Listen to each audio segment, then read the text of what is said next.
Protokol Kesehatan Asesmen Nasional.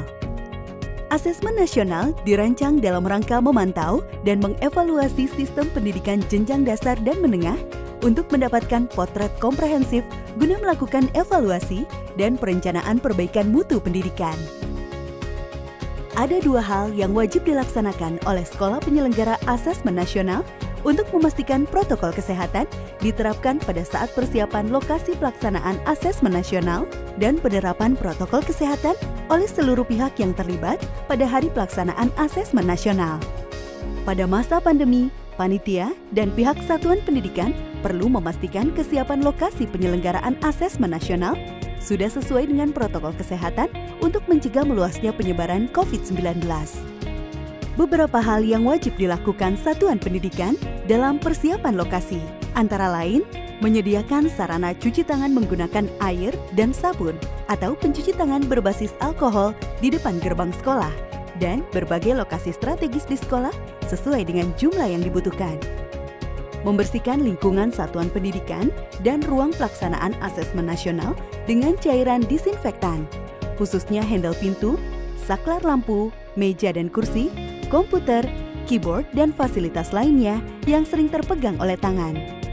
Panitia juga diwajibkan untuk melakukan proses disinfektan ruangan dan fasilitas kegiatan asesmen nasional yang telah digunakan oleh peserta sesi sebelumnya pada saat pergantian sesi.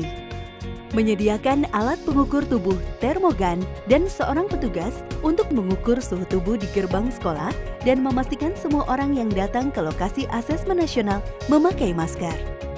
Mengatur tempat duduk peserta asesmen nasional dengan kapasitas 50% dari total kapasitas ruangan, serta menjaga jarak 1,5 meter atau menyisikan satu meja kosong antara peserta asesmen. Menyediakan masker sebagai cadangan untuk diberikan kepada peserta dan petugas yang tidak menggunakan masker. Mengatur kedatangan peserta setiap sesi sehingga tidak terjadi antrian serta kerumunan saat pergantian peserta antar sesi. Pada saat pelaksanaan asesmen nasional, para peserta wajib menerapkan protokol kesehatan dengan memakai masker selama berada di lokasi asesmen nasional. Petugas sekolah mengukur suhu badan peserta sebelum masuk ke lokasi asesmen nasional. Mencuci tangan memakai sabun dan air mengalir atau pencuci tangan berbasis alkohol sebelum memasuki ruangan asesmen. Menjaga jarak minimal 1,5 meter dengan orang lain, tidak melakukan kontak fisik, dan tidak berkerumun selama berada di lokasi asesmen nasional. Membawa dan menggunakan alat tulis pribadi. Pihak sekolah perlu menyiapkan alat pendukung penerapan protokol kesehatan dan melakukan sosialisasi kepada seluruh peserta sebelum tanggal pelaksanaan. Hal ini dilakukan untuk memastikan kelancaran dan kenyamanan para peserta asesmen nasional serta mencegah penyebaran COVID-19 di lingkungan pendidikan.